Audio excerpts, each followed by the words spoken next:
अस्सलाम वालेकुम दोस्तों, कैसे हो? मुझे उम्मीद है कि आप सभी से हो गए। न्यू अपडेट के साथ मैं आपके सामने फिर हाजिर हो चुके हैं। कुवैत में रहते हैं, कुवैत की खबरों से हमेशा अगले अपडेट आना चाहते हैं तो ये वीडियो आप शुरू से लेकर आखिर तक देखते रहिए। इस वीडियो के अंदर मैं आपको काफ़ी ज़्यादा इंपॉर्टेंट जो इन्फॉर्मेशन देने वाला हूँ और आप लोगों को बताने वाला हूँ कुछ बड़ी खबरें जो कि आपके लिए ज़रूरी हैं। बिना देरी के वीडियो शुरू करते हैं, लेकिन उससे पहले मैं आपको बताना चाहूँगा, चैनल पहली बार देख रहे हैं चैनल को ज़रूर सब्सक्राइब करें और साथ ही साथ बेल आइकन ज़रूर प्रेस कर दें ताकि हमेशा आपको इसी तरीके से कुवैत के बारे में जानकारी टाइम टाइम मिलती रहे। ध्यान रखिएगा, एक खबर ऐसी भी है जो कि आपको 50 से 500 KD जुर्माना लगेगा, तो वीडियो में लास्ट तक जरूर बने रहें। लेकिन उससे पहले मैं आपको बताना चाहूँगा, अभी जो है मिनिस्ट्री की टीमें अलग अलग जगहों पे निरीक्षण कर रही हैं, चेकिंग कर रही हैं, चाहे वो दुकान हो, गैरेज हो, कोई भी हो, चाहे वो आप कहीं पे भी घूमने फिरने जा रहे हैं तो उस चीज़ का भी ध्यान रखनी है। और मिनिस्ट्री की टीमें ये भी देख रही हैं जो दुकानों में काम वगैरह करते हैं लोग, तो क्या उनकी सेफ्टी है या नहीं है।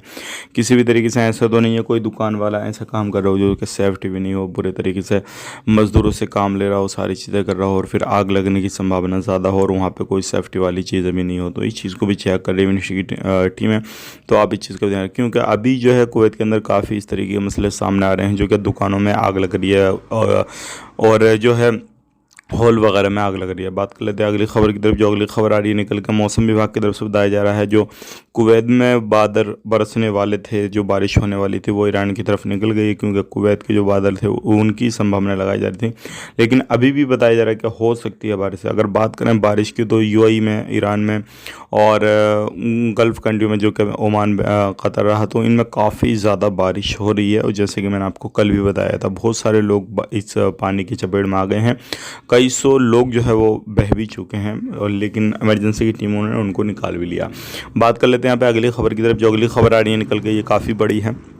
अगर आप सिया साइड में कहीं पे भी घूमने फिरने जाते हैं या फिर रोड वगैरह पे, आपके हाथ में बोतल वगैरह है, पानी पीते हैं, कुछ खाते पीते हैं और ऐसे ही कचरा फेंक देते हैं, डस्टबिन में नहीं डालते हैं, तो आपको ध्यान देने की ज़रूरत ये है कि अगर आप अपने सफ़र करेंगे, कहीं पे भी सफ़र करेंगे, कोई लेन देन करेंगे, कुछ भी करेंगे, तो वो आपका रुक जाएगा।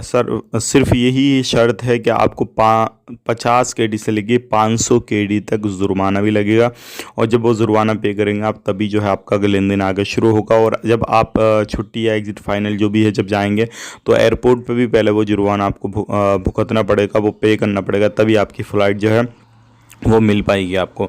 और ये सारी चीज़ें ध्यान रखिएगा, आपको एक गलती नहीं करनी है। कहीं घूमने फिरने जाते हैं, कैमरे की नज़रों में आप आ गए तो वो सारी चीज़ें हो जाएंगी। अगर नहीं आए तो वो खुदा बेहतर जाने क्या होगा क्या नहीं होगा, लेकिन आपको बचना चाहिए। और किसी भी तरीके से कचरा वगैरह, चाहे वो रोड हो, समंदर का किनारा हो, कहीं पर भी हो, तो आपको ये कदम इस तरीके का गलत नहीं उठाना चाहिए, और इससे आपको काफ़ी बड़ा नुकसान भी होगा। 500 KD जुर्माना भी लग सकता है। पर वीडियो अच्छा लगा लाइक करें, शेयर करें। आप अपना ख्याल रखें, अपनी फैमिली वालों का ख्याल रखें। Take care, bye.